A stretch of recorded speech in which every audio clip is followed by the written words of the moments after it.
اتنی اہمیت ہے اس کی کہ دعا کیسی ہونی چاہیے؟ آہستہ ہونی چاہیے اور چپکے سے ہونی چاہیے. تو اس لیے آپ لوگ بھی معمول بنائیں اس کا، رات کی تنہائیوں میں اللہ سے اٹھ کے دعا مانگنے کا معمول بنائیں. اس دعا کی اگر عادت پڑ گئی تو مزے ہی مزے ہیں. پھر جسے پنجابی میں کہتے ہیں موجاں ہی موجاں. کیونکہ جس کو دعا کی کثرت کی عادت پڑ جائے نا، اس کا بس بیڑا پار ہو گیا، سمجھو وہ بیڑا پار ہو.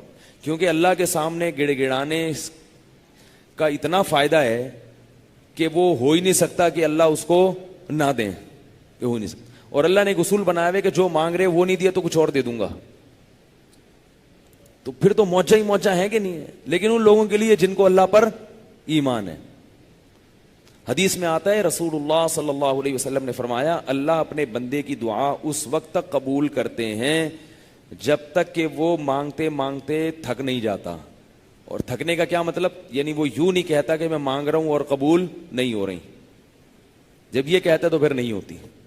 جب تک یہ نہیں کہتا تو ساری قبول ہو رہی ہوتی ہیں، لیکن اس کو نظر نہیں آ رہی ہوتی، نظر نہیں آ رہی ہوتی. اب آپ اپنے بیٹے کی شفا کے لیے دعا مانگ رہے ہیں، اللہ اس بچے کو ٹھیک کر دے، اللہ اس بچے کو ٹھیک کر دے. بچہ ٹھیک نہیں ہو رہا. اب آپ مایوس ہو رہے ہیں، حالانکہ ہو کیا رہا ہے؟ دوسرے بچے پر بیماری آنے والی تھی، اللہ نے وہ آپ کی دعا سے پہلے ہی ٹال دی. وہ تو نظر نہیں آ رہی نا آپ کو. وہ آپ کو دعا تو قبول نہیں ہو رہی. اللہ کے نبی نے فرمایا ہو رہی ہوتی ہیں، اور یہ نالائق کہتا ہے نہیں ہو رہی. جب یہ کہتا ہے نہیں ہو رہی، اللہ کہتا ہے جاؤ، اب نہیں ہو رہی، جاؤ. اب تم کہہ رہے تھے نا نہیں ہو رہی، جاؤ. جب تمہارا میرے بارے میں یہ خیال ہے کہ میں قبول نہیں کرتا تو نہیں کروں گا. ایک بزرگ کا واقعہ بیان کیا جاتا ہے کتابوں میں، واللہ عالم مستند ہے یا نہیں ہے، لیکن اس سے جو سبق ملتا ہے وہ سبق بہرحال صحیح ہے.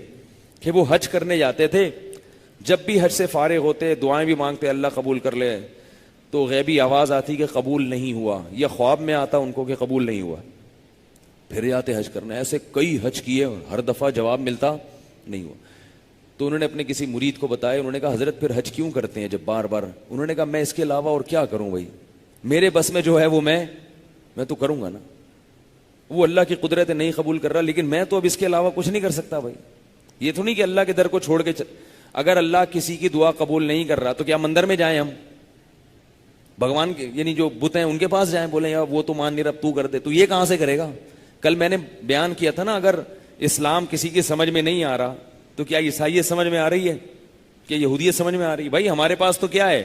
یہی ہے، یہی قرآن ہے. ہم اسی کو سمجھ میں نہیں آ رہا تو یہ ہماری عقل کا فالٹ ہے. اور اگر گناہوں کی ندامت پہ رو رہے ہیں تو یہ بڑی اچھی بات ہے، یہ مطلوب ہے. اس سے انسان کا دل نرم ہوتا ہے اور اس کو گناہوں پہ شرمندگی ہوتی ہے. نبی صلی اللہ علیہ وسلم نے فرمایا کہ جو ہے نا کوئی جہنم کی آگ جو ہے نا اس کو سمندر کا پانی نہیں بجھا سکتا، لیکن اللہ کے خوف سے نکلا ہوا ایک آنسو اس کو بجھا دیتا ہے. تو اس کی فضیلت ہے. تو اس لیے عمل پہ زیادہ توجہ دینی چاہیے. تو میں بتا رہا تھا کہ یہ دعا کو فیشن نہ بنا لینا چاہیے کہ بینر لگ رہے ہیں اور ایک انٹرٹینمنٹ ہو رہی ہے. ایک دفعہ مسجد میں گیا، امام صاحب نے وہاں بھی کہیں لگایا ہوگا بینر کے رات کو رو رو کے دعائیں ہوں گی. اب کیا ہوا، میرا بیان تھا ختم قرآن کے موقع پر وہاں، تو بیان کے بعد وہ انہوں نے لائٹیں بجھا دی. مجھے کہا دعا کرائیں. میں نے کہا میں نہیں کرا رہا. میں نے کہا میں آپ کے اس پروگرام کا، دل میں نے سوچا بھئی یہ آپ کے پروگرام کا حصہ نہیں، آپ ہی کرائیں. اب میں نے دیکھا یہ بیچارے بہت کوشش کر رہے ہیں کہ روئیں، کیونکہ بینر پہ کیا لکھا ہوا ہوگا. اب رونا آ نہیں رہا. پبلک بولے گی یار ہم لوگ کو اس لیے بلایا تھا، کوئی کہاں سے آیا ہوا ہے، کوئی کدھر سے آیا ہوا ہے. اب وہ صاف لگ رہا تھا کہ اوور ایکٹنگ ہو رہی ہے. اوور ایکٹنگ نہیں ہوتی کہ یار نہیں آ رہا، تو ایسے موقع پہ تو اور بھی نہیں آتا. وہ تو اپنی کیفیات ہے. تو اس لیے اس چیز کو اتنا مسلط نہ کیا کریں. اصل چیز کیا ہے؟ عمل. اور یہ بھی یاد رکھو یہ جو اجتماعی دعائیں ہوتی ہیں یہ تو دعا سکھانے کے لیے ہوتی ہیں تاکہ دعا کے الفاظ یاد ہو جائیں. لوگوں کو یہ نہیں پتا ہوتا مانگنا کیا ہے، دعا کے الفاظ یاد ہو جائیں. لیکن شریعت میں انفرادی دعا کی اہمیت اجتماعی دعا سے زیادہ ہے. اس لیے انفرادی دعاؤں پر زیادہ زور لگایا کرو، اجتماعی کو کم اہمیت دیا کرو. شریعت میں بعض اعمال ایسے ہیں جو اجتماعی سطح پہ زیادہ اہم ہیں، جیسے فرض نماز، جمعے کی نماز، عید کی نماز، ہے نا؟ کیا خیال ہے بھائی؟ تراویح کی نماز، ان میں اجتماع کی زیادہ فضیلت ہے. بعض اعمال ایسے ہیں جو انفرادی زیادہ اہم ہیں. تہجد کی نماز یہ جماعت سے اہم نہیں ہے بلکہ نبی صلی اللہ علیہ وسلم کا کمرہ مسجد کے بالکل متصل تھا، مگر آپ تہجد اپنے گھر میں پڑھتے تھے، مسجد میں نہیں پڑھتے تھے، چپکے سے۔